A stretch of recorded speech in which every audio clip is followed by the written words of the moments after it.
Hello and welcome to Highland Stories. I'm Gwen Gould, and if you're new to this podcast, welcome. If you've been with me before, you'll notice something different about today's episode. Highland Stories is embarking on a special journey. Over the coming months, I'll be reading from my 6-book mental health series, what I call the emotional series, sharing the stories behind the stories and giving you insights that didn't make it onto the pages. Today, we're starting with my newest and perhaps most important book, Living with PTSD. And I want to begin by telling you why I felt compelled to write it. Because the stories that moved me to create this book, well, they're stories that need to be heard. First, let me give you some context. This is the 6th book in my emotional series, following books on anxiety, fear, grief, panic, and seasonal depression. But PTSD felt different to write, more urgent, more necessary. In my practice here in Scotland, I began noticing something troubling. People were coming to me with clear signs of post-traumatic stress, but they didn't recognise it as such. They thought they were struggling to cope, or being overly sensitive, or that they should just get over it. There was this disconnect between what PTSD actually looks like in real life and what people thought it was supposed to look like. Too many people were suffering in silence because they didn't fit the stereotype. Let me share some of the stories that moved me to write this book, with all details changed to protect privacy, of course. There was Sarah, a nurse who'd worked through the pandemic. She couldn't understand why she felt so anxious all the time, why loud noises made her jump, why she couldn't stop thinking about the patients she'd lost. She kept saying, "But I wasn't in a war zone. I was doing my job."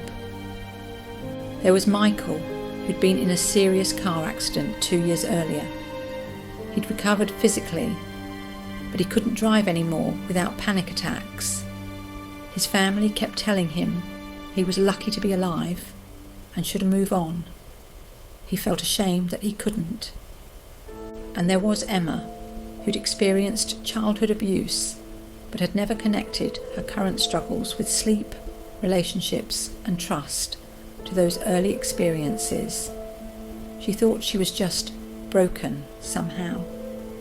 Each of these people, and so many others, was living with PTSD.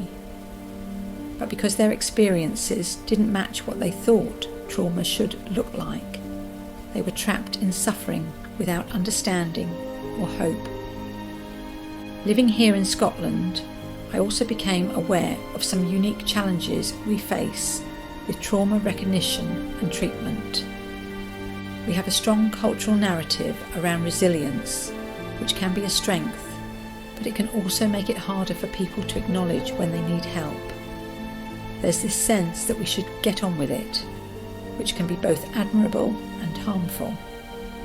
We also have long NHS waiting lists for specialised trauma therapy. People might wait months or even years for the help they need, and during that waiting time, they need something, some understanding, some hope, some practical guidance. I realised that what was needed wasn't another academic book about PTSD.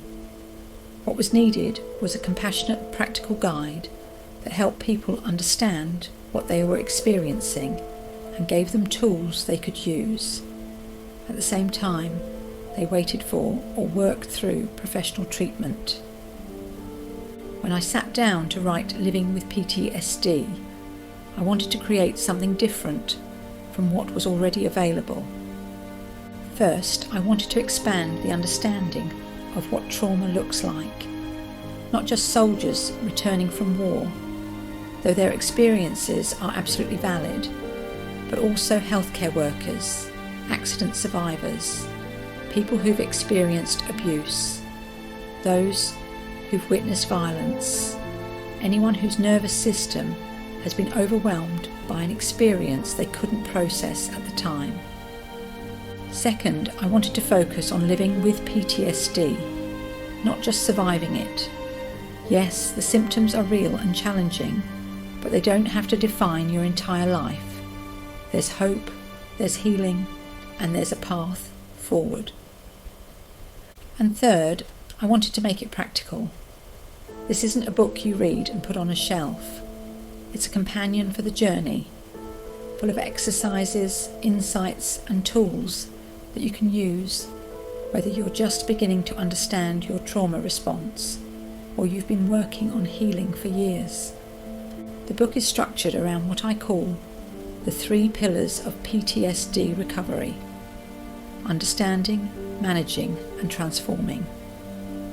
Understanding means learning what PTSD actually is, how it affects your brain and body, and recognising that your responses make perfect sense given what you've experienced. You're not broken, you're responding normally to abnormal circumstances. Managing focuses on practical tools for daily life: how to handle triggers, how to improve sleep, how to manage flashbacks, how to communicate with loved ones about what you're experiencing. And transforming, well, that's about finding meaning in your experience, discovering your own resilience, and creating a life that honours both your struggles and your strength.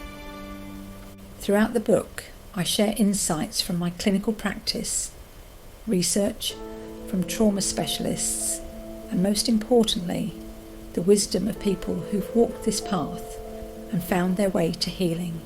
I think it's important to acknowledge that we're living through collectively traumatic times. The pandemic, economic uncertainty, climate anxiety, social unrest. These experiences have left many people feeling overwhelmed and changed. Some people are experiencing trauma symptoms for the first time. Others are finding that old, unprocessed trauma has been reactivated by current stresses. And all of this is happening against a backdrop of mental health services that are stretched thin. But here's what I want you to know. Trauma may change you, but it doesn't have to diminish you. Post-traumatic growth is real. Healing is possible. And you don't have to wait until you're completely healed to start living a meaningful life. Which brings me to why I'm sharing this work through Highland Stories. There's something special about the spoken word when it comes to trauma work. Reading these concepts in my voice, hearing the emotion and care behind the words, creates a different kind of connection than just reading text on a page.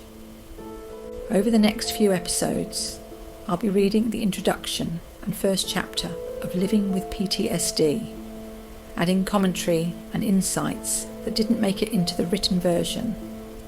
I'll share more about why I wrote certain sections, what I learned from clients along the way, and how these concepts apply specifically to our Scottish context. And after we complete this book, we'll move through the entire emotional series, 6 books, each one addressing a different aspect of mental health, all designed to work together as a complete toolkit for emotional wellness.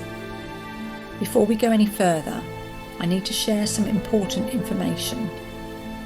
First, while this book contains professional insights and practical tools, it's not a substitute for professional therapy or medical treatment. If you're struggling with trauma symptoms, please reach out to qualified professionals in your area. Second, some of the content we'll be discussing may be triggering for people who've experienced trauma.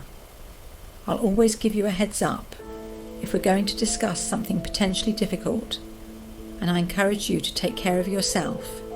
Pause the episode if you need to. Reach out for support, whatever you need. In the show notes for every episode, you'll find crisis resources, including the Samaritan's Helpline, NHS mental health services, and specialised trauma support organisations. So, what can you expect from this series? Next week, I'll be reading the introduction to Living with PTSD. where I explain exactly what trauma is, how it affects the brain, and why understanding your symptoms is the first step toward healing. The week after that, we'll dive into Chapter 1, which focuses on recognising trauma responses and understanding why your brain and body react the way they do. I'll also be sharing stories from my writing process, the research that surprised me, the conversations that changed my perspective, and the moments of hope that kept me going when this work felt overwhelming. I want to end today's episode with something I hope you'll carry with you. If you're listening to this because you're struggling with trauma symptoms, please know that seeking understanding and help isn't weakness, it's courage. Your pain is valid, your healing matters, and you deserve support on this journey. If you're listening because someone you love is struggling, thank you for caring enough to learn. Your understanding and support can make an enormous difference in their healing process.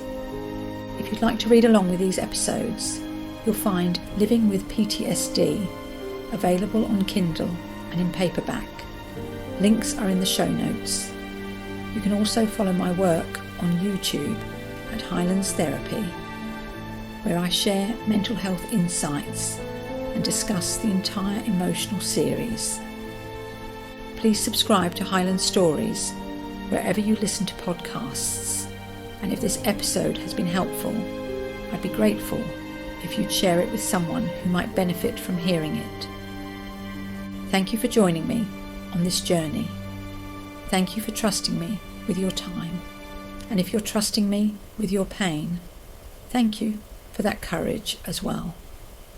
This is Highland Stories. I'm Gwen Gould, and I'll see you next week when we begin reading Living with PTSD together. Until then, be gentle with yourself